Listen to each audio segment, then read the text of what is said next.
Do you know or love somebody in your life who struggles with substance use? The odds that you do are extremely high. And the reality of the situation is that in the United States alone, 50% of the population aged 12 and older have utilized illicit drugs in their lifetime. An even more shocking number in today's culture is that since the year 2000, over 700,000 people have died of drug-related overdose. It's a very real epidemic, and the number, that's as of the beginning of 2023 reported statistics. The number is nearing 1 million people, and that number is projected to be met at 1 million within the next year to a year and a half. And I want you to think about how astronomical that is, that within 24 years, enough people in our society have died, lost their life to illicit drug use, right, and overdose, to the effect of 1 million people. Right? 1 million people is enough to fill the world's largest stadium 5 times over. Right? And you could probably think of small stadiums and think about when they're packed, how many people that is.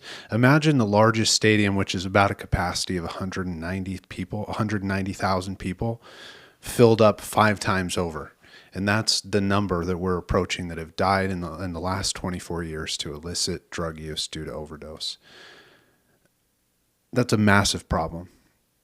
And some people might ask, well, what do we do about that? And I think we try to do our best, right, in our country, and we have a massive fund for the war on drugs, if you will, but I don't know if that's really the best thing.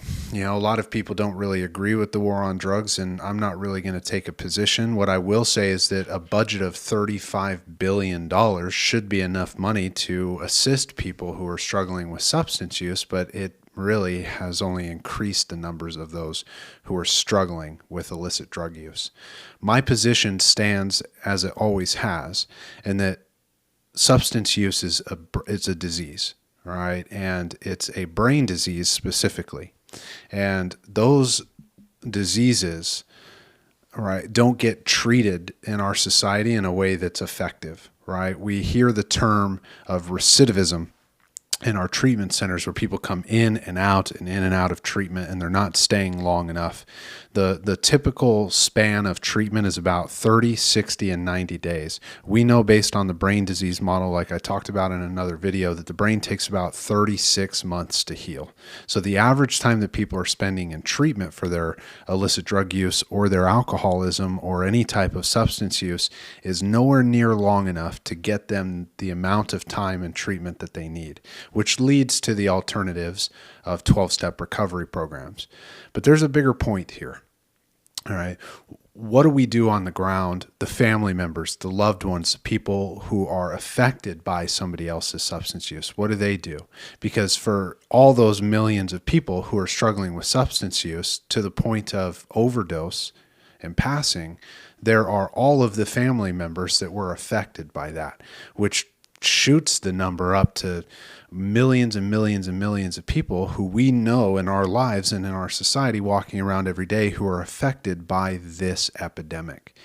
And so, you know, I always, in my private practice, when people come in to see me, am a huge advocate of the program of Al-Anon. Al-Anon is a 12-step recovery program for friends and family members of alcoholics.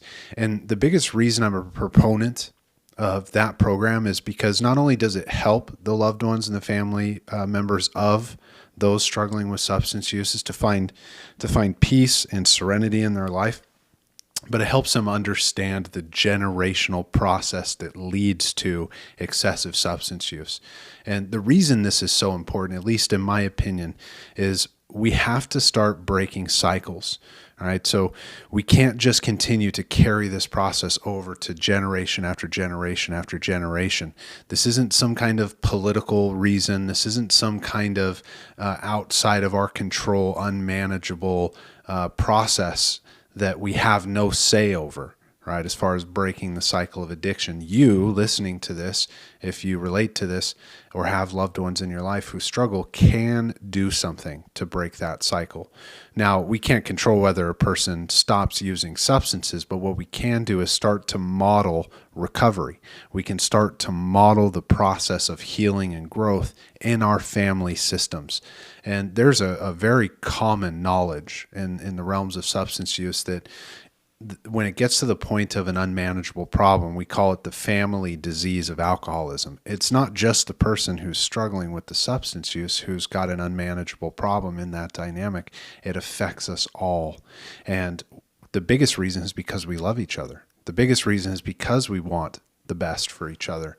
But oftentimes we get in each other's way. And so 12-step programs help people detach and get out of each other's way so that recovery can be found. And I really do truly believe, and this again is just my personal opinion, that on an individual level, not a societal level, not a government level, if we're going to change the generational patterns that are afflicting us in the way of an epidemic of people losing their life to substance use, we have to make that change on an individual level. And maybe you're watching this video because you agree with those things and you've heard some of my other talks and you think, yeah, you know what, I'd like to see what I can do to take care of myself and affect change. And if you are feeling that way, then you're in the right place and you're not alone. There are a lot of us on this journey, both professionals and people in their personal life, making the changes, making the shifts to take care of ourselves individually so that we can be a part of the process that leads to growth and change in future generations. I would encourage you to join that process, because one thing that I've learned in my clinical practice is that you can't outrun these problems. If you're affected by these things, whether you're struggling with substance use or you have a family or a friend, family member or a friend who's struggling with substance use, you won't outrun the pain. You won't outrun the consequences. You won't outrun the chaos. Eventually, emotionally, it will catch up. But the good news is there are things that you can do about it. The good news is that you're not alone and that good people are ready to show you what they've done to improve their lives. And so if you're listening to this, I'd like to encourage you that if your friend or family member has been impacted by substance use and that has consequences emotionally for you, you're certainly not alone. There are millions and millions of people out there who have felt your pain and are feeling it right now as we speak. And if you're in that boat, I would encourage you to seek support. I would adamantly encourage you to seek support for you so that you can address the way that you feel, so that you have people that you can talk to that you understand. And so as always, right, if you're struggling, listening to this, if you're struggling with substance use, I would recommend that you look for AA, Alcoholics Anonymous, or Narcotics Anonymous meetings, 12-step recovery support groups. They're the individuals who are going to help you find long-term recovery and lasting sobriety. If you're a friend or a family member of that individual who's struggling with substance use, I would encourage you to look into the program of Al-Anon. They are the people who have more answers as to how to better take care of yourself as your loved one seeks to do the same. But again, those are just my thoughts. I'd love to hear more of your thoughts in the comments below. That's all we got for this video. We'll see you in the next one. Take care.